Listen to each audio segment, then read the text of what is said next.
যারা অশ্লীল সিনেমা দেখেন, যারা অশ্লীল কিছু দেখেন, দেখার সময় এই হাদিসটা মাথায় আনবেন। কি কয় নবীজি দেখেন, ওয়ানাদাউল মাওয়াজিনাল কিসতা লিয়াউমিল কিয়ামাতি ফালা তুযলামু নাফসুন শাইআ।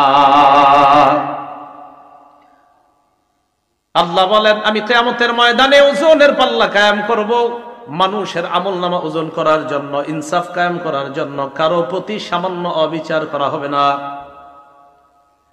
4 শ্রেণীর সাক্ষী কিয়ামতের ময়দানে দাঁড়িয়ে যাবে। 1 নাম্বার, জমিন সাক্ষী দিবে। এই জন্য জমিনের মধ্যে যখন আমরা চলি, সূরা মুলকের 16 নাম্বার আয়াত সব সময় মনে রাখবো, জমিনে হাঁটার সময় মনে রাখবো। আল্লাহ বলেন, আমিনতুম মান ফিস সামাই আইয়াখসিফা বিকুমুল আরদা ফাইযা হিয়া তামুর।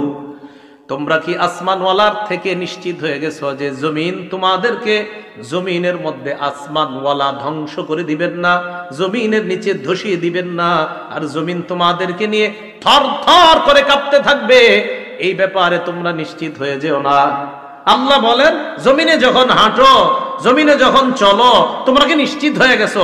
যেমনে অহংকার করো, ভাবসাবে মনে হচ্ছে যে জমিনের নিচে আল্লাহ ধ্বংস করে দিতে পারেন না, জমিনের নিচে আল্লাহ তোমাদেরকে ধসিয়ে দিতে পারেন না, এই ব্যাপারে কি তোমরা নিশ্চিত হয়ে গেছো? বলেন, আল্লাহ চাইলে যে কোনো মুহূর্তে জমিনের একদম 1000 মাইল গর্তের নিচে আল্লাহ আমাদেরকে নিতে পারেন কিনা?